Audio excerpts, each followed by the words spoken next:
Good morning. Welcome to Coffee with Caregivers. This is Irene Clements, Executive Director of the National Foster Parent Association. And we're just so happy to have you join myself and my guest today. As you know, I've been trying to introduce a coffee cup that's special to me, and I have one more.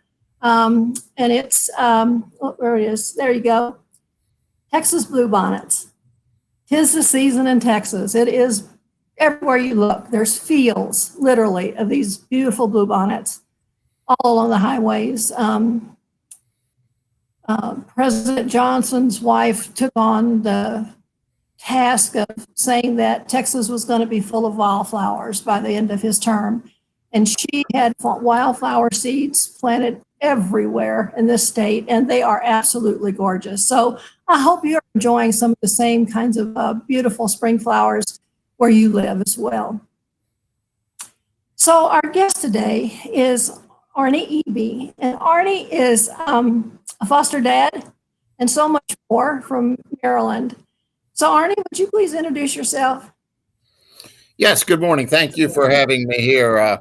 It's an honor to be part of Coffee with Caregivers here, especially in the month of May, which is Foster Parent Appreciation Month as well.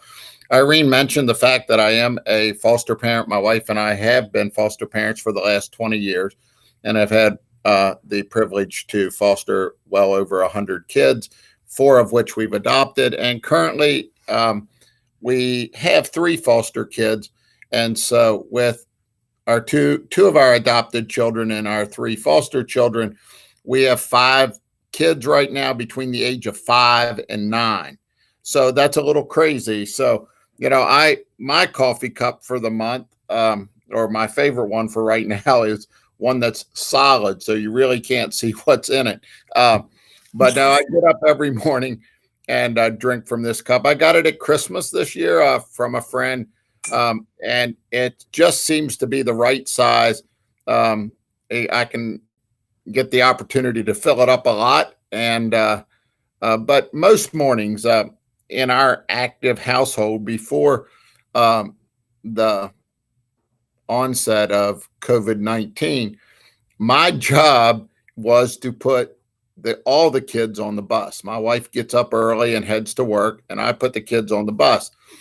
So I had 7 different kids going to 5 different schools, and between 6 and 8:15, there was a lot of activity, as you can imagine, meeting buses, making sure they have lunches. When that exercise was over at about 8:15 each day, I sat down with my coffee, and it was really nice to hold this cup. You know, you can hold it in your hands really nicely and just collect my thoughts.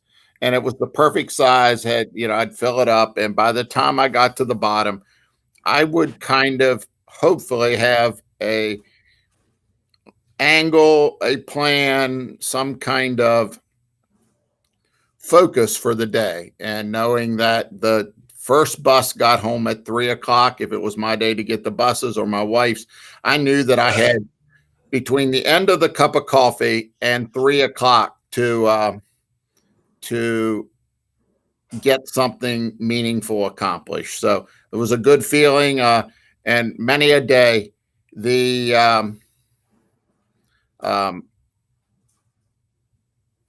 energy, the focus, the direction I got from that cup of coffee made it a very meaningful and worthwhile day. So Awesome. Here's to you, Irene. Thank you. To you, Arnie. All right. So Arnie didn't say that he's also, he was the president of the Maryland Foster and Adopted Parent Association for quite a few years, and now he serves as their executive director. And he's also very active with activities with the National Foster Parent Association, so supportive of our work and serves on our committees and things like that. So we have an opportunity to interact with Arnie fairly frequently, and it's always a really good thing to be able to do that. Yeah, I know he always is uplifting for me. Sometimes I'll get just a text from him and randomly, and it'll just say, I'm thinking about you, stay strong, things like that. And We can all be doing a better job of that. Arnie, you do a great job of that. Thank you. So, yeah, May is Foster Care Appreciation Month, National Foster Care Month, whatever you want to call it. It's a big deal, and it has been for a long time. If you need information, just go to the National Foster Care Month website. It's developed every year, brand new information on it. And the NFPA actually serves as one of the lead organizations with the Children's Bureau to develop everything that's on that website each year. And so we, as soon as May is over in June, we will start planning for next year's Foster Care Month. And the first thing we'll do is start by figuring out what's the theme going to be. And so pay special attention to this year's theme, because for the first time in history, it's the same as last year's, and it's an important theme. So go to the website. You'll find a link to that website, which has also got the National Foster Care Month Toolkit on it. That is absolutely invaluable.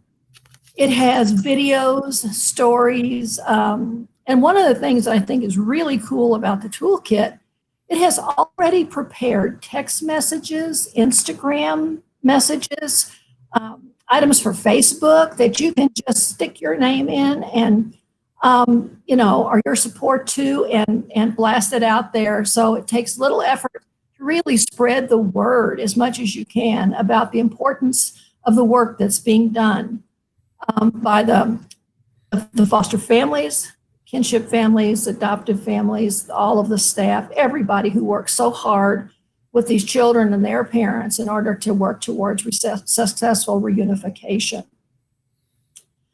Arnie, are y'all doing anything in particular in Maryland that might be worth letting people know that they might could do some of the same things in their area?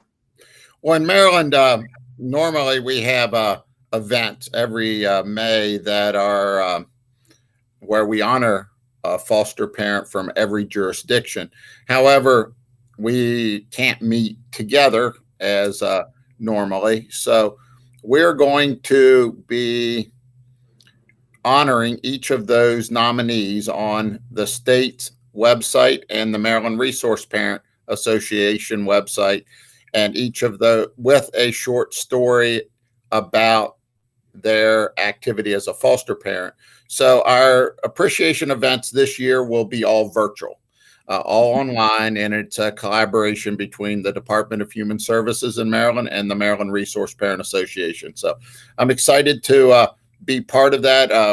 At MRPA, we're very happy to champion those foster parents and promote them in that way. It's something new. We've never done individuals on our website like that before, but we're going to have fun working through it. Some of it I'm sure will work, some of it won't. But that's kind of the story of our lives now, isn't it?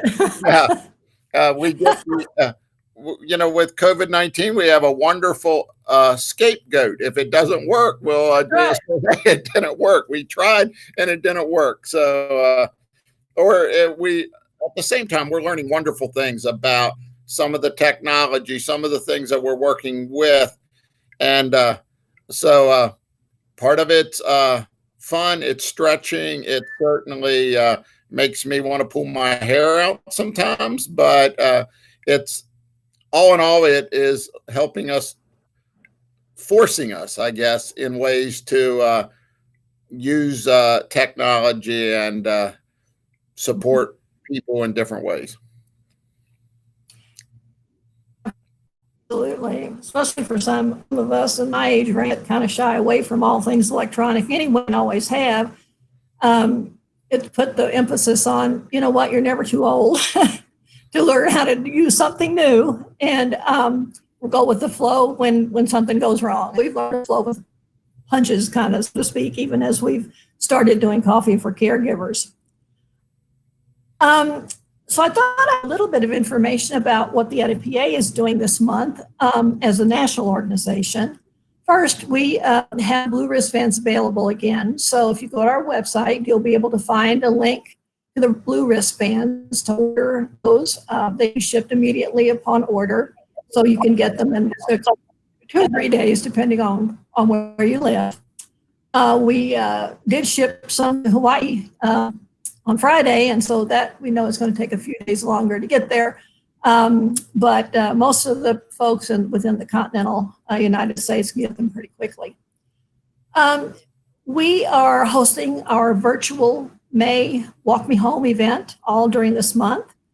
And instead of being part of Giving Tuesday now, which is officially tomorrow, we've decided that because we do a virtual walk every year in May anyway, that we want people to learn more about NFPA, learn about our work, learn about the various things we're doing to support caregivers and their families and their children and the children's parents, and hopefully find some appreciation for that. And not only join the NFPA as a member, but also, open up your pocketbook and just instead of just your heart, and make a donation so we can continue the work that we do. We don't get any federal funding or any state funding or anything like that.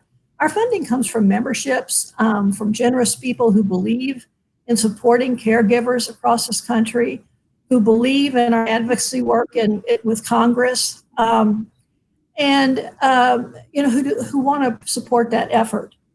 So you can wait until after this is over and then look at the information that'll follow in your Facebook feed, and you will find information about how to sign up for our virtual walk. There'll be a link there that tells exactly where to go.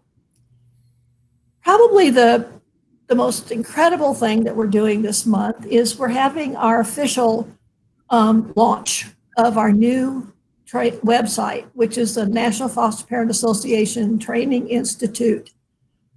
What a joy this is. This website will provide training in the form of webinars that have training certificates available afterwards. You watch it and pay attention to it and that sort of thing. It also has what we call 10-minute rescues, which are short but very vital and very important pieces of information, often from caregivers themselves who've developed wisdom over the years, others from professionals who've worked extensively with foster families, on things to help you get through each day, maybe a specific behavior that a child is exhibiting or your feelings about what's going on in your life and your family and is it worth it or not, all of those kinds of things in the 10-minute rescues. And then we're actually also recording these Coffee for Caregiver segments, and they're going on there as well. So we have quite a few selections for you to start with this month. Again, the link to the new website, nfpati.org, will be following this presentation. And we hope that you will go on there, take a look, sign up, because here's the best part. This is all free, and it's available to you 24/7. We want every parent who is struggling to have an opportunity to get help. If we can do this right, folks, we could perhaps lower the stream of kids coming into foster care. Maybe parents of these kids that are in foster care can get on and start getting some help when they can get it, when they're available, and they don't have to drive anywhere, to help them reunify with their children quicker. It was all started mainly, though, for foster caregivers, people who are in the trenches every day, being what I talked about with Rhonda Scortino a week ago, I guess, is radical hospitality providers, which is what you are. So a huge amount of excitement within the NFPA about this website. The soft launch happened on Friday, and so we are having people sign up and take some classes already. And we found a glitch today that one of the persons who took a class over the weekend found. And so that's being worked on today. And so go on there, sign up, and help us find any glitches that we may have missed so that as future people join on, we know it'll all go smooth.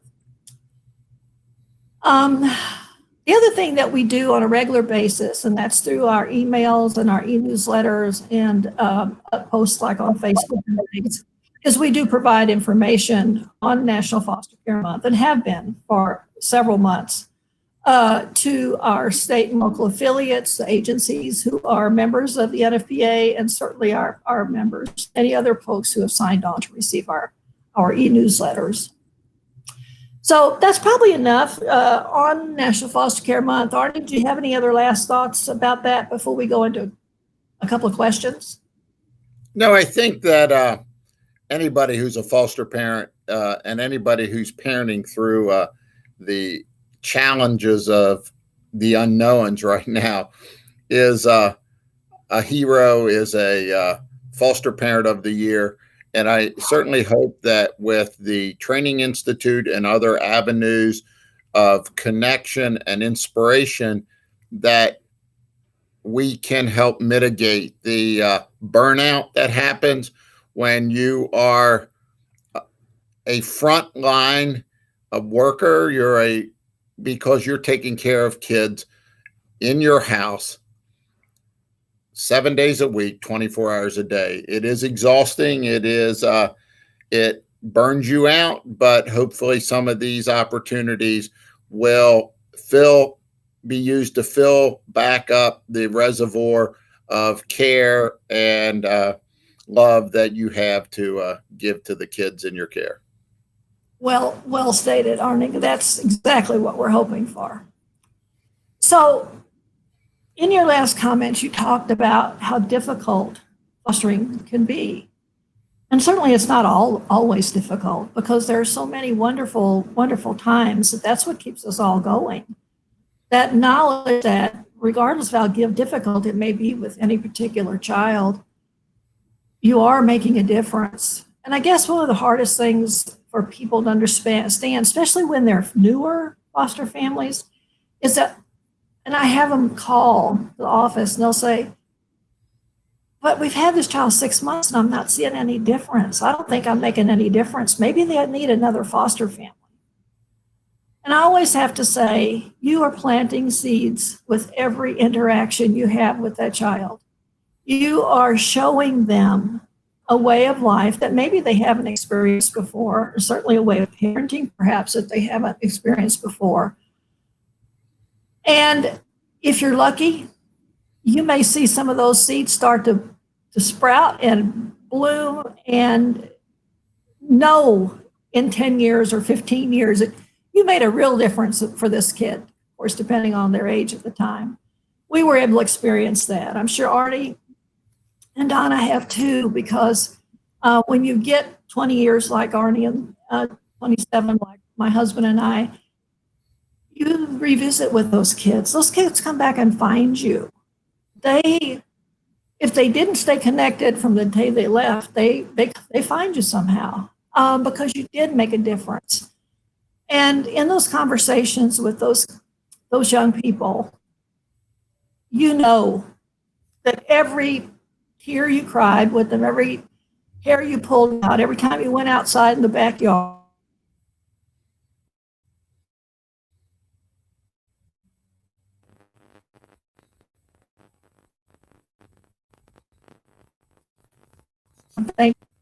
you changed a person's life. You stopped a cycle of abuse. You stopped a cycle of poverty oftentimes as well. So everything that we do is important, but behaviors is always, it seems like always the number one question, the number one concern that we get from caregivers. So one of them that we got recently was, how do you deal with behaviors and working from home at the same time? So immediately when I saw that question, I said, I'm saving that for when Arnie's on the show because I know that's what he does. So Arnie, have you got some ideas to help that might help people? Well, I think one of the interesting things is that as a foster parent, we get pretty good, or I thought I had gotten pretty good at not knowing. I became an expert, I thought, of being able to answer. I don't know why your family member didn't show up. I don't know why the call didn't happen. Maybe something didn't work. I don't know why what was promised to you didn't come through. I don't know what's going to happen in court. And so we get used to, I thought, not knowing. But this whole COVID-19 has given us a new sense of not knowing.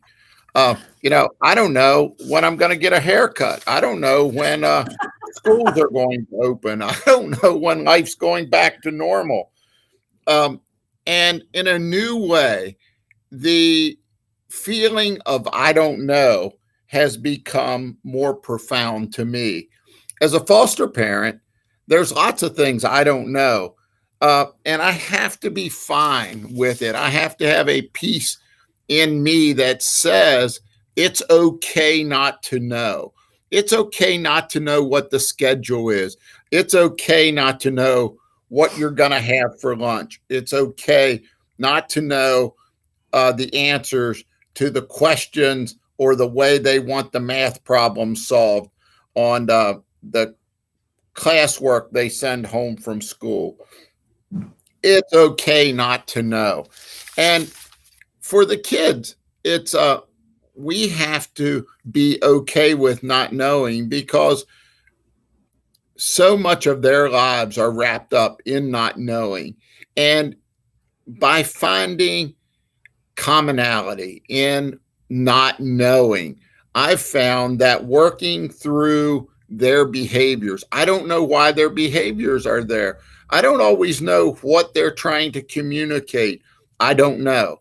So as we listen, as we work, as we care, as we work through incredible uncertainty, it's okay not to know. And the more we're okay with that, the easier it is for them, because they don't know either. They don't have, all of a sudden, the routines they had going to school, maybe seeing a family member, seeing their siblings, all those things are gone.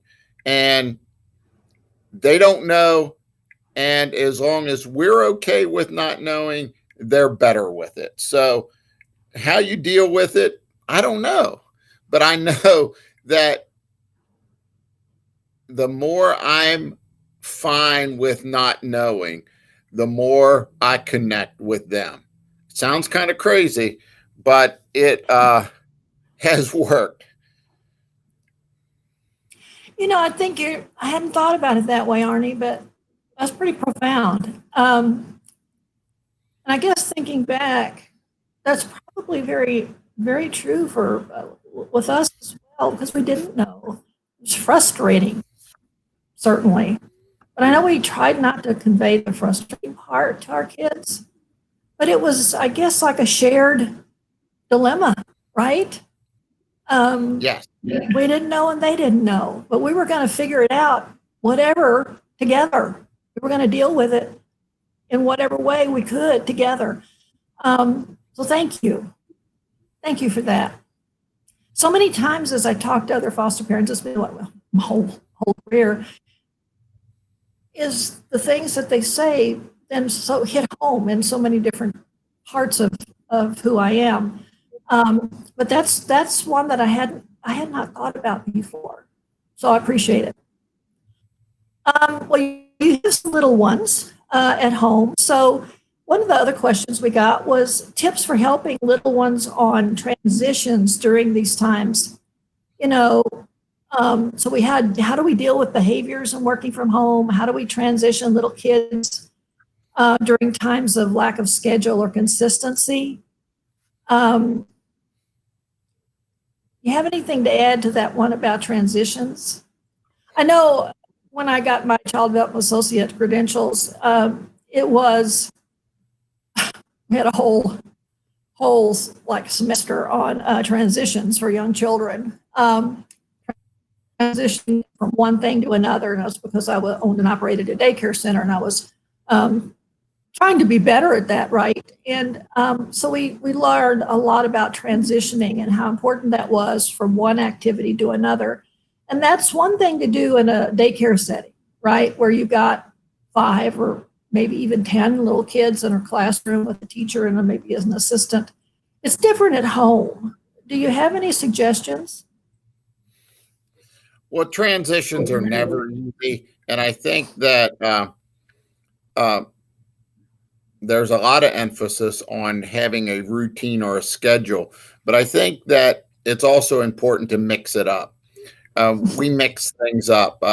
We don't always have the same schedule. We've been working around the weather. I mean, the weather's been a little cool and damp and probably a little rainier here than we would want. So the rainy days are the inside days, and the sunny days are the days we're outside and we're doing other things and working it from there. But so we're transitioning through lunch. We transition through playtime. I mean, they jump on the trampoline or they do whatever it is. But I think that for me, when I have too much of a structure, I know what the structure is. I'm going to hit the mark and I'm going to get it done. It becomes more robotic.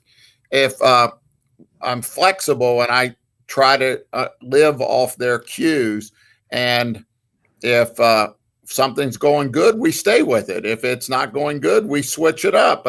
Yesterday we were in the yard and they found two of the girls found 4-leaf clovers. Now, I'm not sure how 2 of them found 4-leaf clovers in a couple minutes of time, but then, we had a significant part of the rest of the afternoon was spent looking for 4-leaf clovers just because it was, the thing to do. And they all wanted to make a wish as well. But it's not easy, and it's extremely important to hear them.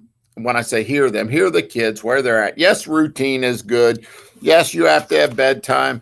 Yes, you need to not eat in the living room, but you can have picnics on the porch. You can eat in the yard. You can do different things. So right now, because I don't know when this is going to be over, I really don't know what tomorrow brings. So Right.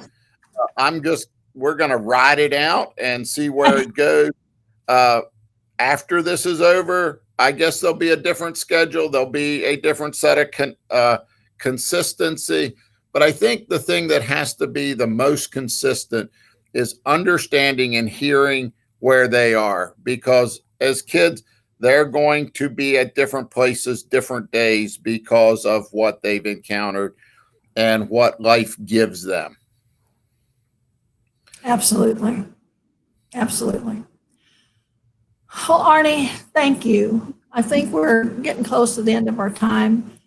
And I just appreciate you so much on all levels. I have one thing that I want to close today's show with. And it's something I'm going to have to read because it's actually fairly long. But when I read it this morning, it's just one of those things that's kind of spoke to me about the times that we're living in now. And I don't know if any of you know who John Dietrich is, but he's a writer. He does a blog every day, 7 days a week. And it's called Sean, S-E-A-N, of the South. And I look for that the first thing when I open my email every morning. Undoubtedly, the first thing I go to is that blog, because it almost always, again, talks to my situation or a family member situation or the times that we're in or my perceptions of what things are and maybe shows me that they're skewed. So this one really, I just want to share with you, and pardon me for having to read it. This one is called Tuesday in Minneapolis. It says, it was an average Tuesday morning at the VA hospital. Elderly Sam awoke in his bed with crusty eyelids from sleep. He blinked at the ceiling a few times. A nurse brought him some good news. "You're going home today, Sam," she said. Home, after being stuck in a sterile room for God only knows how long, the Minneapolis VA hospital was discharging him. Another nurse leaned over Sam's bed. Her surgical mask, goggles, and face shield could not cover her award-winning smile. "And guess what?" she said. "We have a little celebration for you, birthday boy." Next, the nurses had all gathered in Sam's room, holding handwritten cards, posters, and a multicolored banner that read, "Happy birthday." The little old man didn't say anything. He didn't have to. His face said it enough. He was taking it all in. More nurses were chiming in via video phone on a monitor beside his bed. Everyone was cheering. It was a great day. Sam recovered from a recent brain surgery, and he's been in this hospital fighting COVID-19. It was no day at the beach. Some weren't sure he'd beat it, but he did. And he did it with flying colors. Though it should come as no surprise, on April 29, 1919, Sam came into this world, and he's seen a lot worse in his life. It's hard to imagine what the world was like back in such an ancient era, but it was a turbulent time to be alive. Woodrow Wilson was in office. The government had just voted to protect sections of Virgin Islands that would become national parks, which was considered a wacky idea by many critics. Paschal's Canon in D was just officially published. Congress had just approved the 19th Amendment so that women could vote. Einstein proved Newton's theory of space to be dead wrong. A football club in Green Bay, Wisconsin, decided to start calling itself the Packers. And the whole world was dying from the Spanish flu pandemic. To call this period hell on earth would be like calling the Grand Canyon a ditch. Americans were staying inside just to keep from dying. Theaters and silent movie houses were boarded up. Those infected were tying white scarves around their doorknobs to signal the rest of the world to keep away. Sometimes the hanky stayed on the doorknobs until everyone inside was carried out with a sheet draped over them. So try to imagine this scene. You've been stuck inside during a nationwide quarantine. One day, your neighbor knocks on your door, tears in his eyes. He's asking for your help to carry his dead wife out of his house. So you carry her down the street to a dance hall that's been converted into a temporary morgue. In some areas, there are so many dead bodies to deal with that communities are setting up makeshift morgues in local gymnasiums, church fellowship halls, and schools. That was the world Sam was born into. And this was just the historical appetizer. Things got a lot crazier. For starters, World War I was in full swing during Sam's childhood, killing about 40 million. And the hits kept coming. When Sam was 10 years old, a stock market crashed. Bank executives were leaping off ledges in crowded cities when they learned that they were ruined.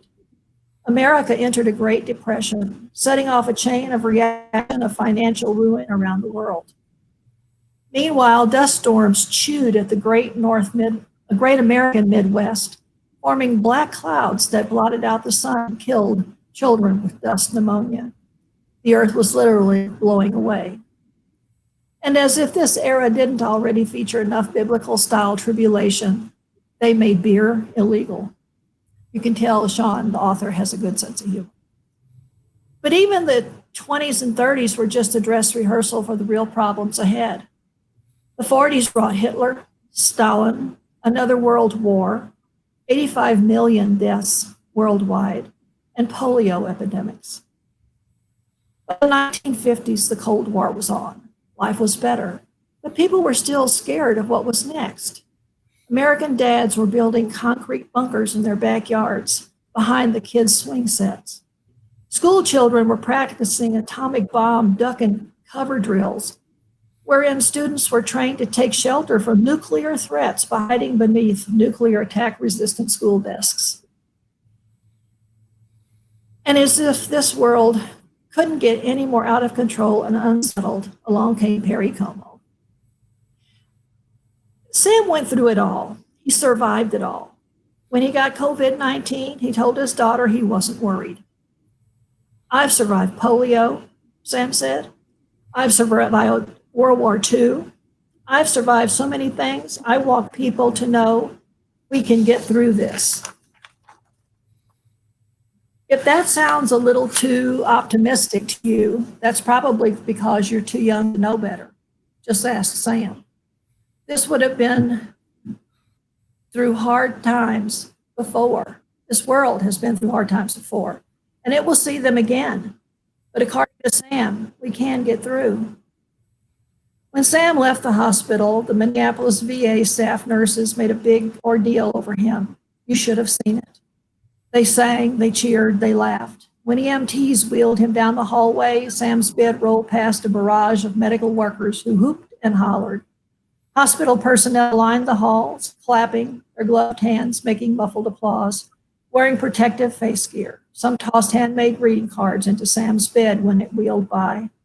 And the fanfare didn't end until the ambulance disappeared on the horizon. They weren't just celebrating a birthday. They weren't simply celebrating a recovery. These people were celebrating Sam for proving that humans are a lot stronger than we think we are. Happy birthday. Happy 101st birthday, Sam. I hope that didn't bore you. But the message is clear. We can get through this together. And that's one of the reasons why we're doing Coffee with Caregivers, because we need the togetherness. We need to hear each other. We need to learn from each other. So please send us your questions or topics you'd like for us to talk to so we can plan our future segments. You can do that right there on your Facebook, and we'll gather all those together and start planning some future segments for you. So again, thank you to Arnie, dear friend and colleague, and thank you to all of you who chose to listen today. Goodbye. Thanks.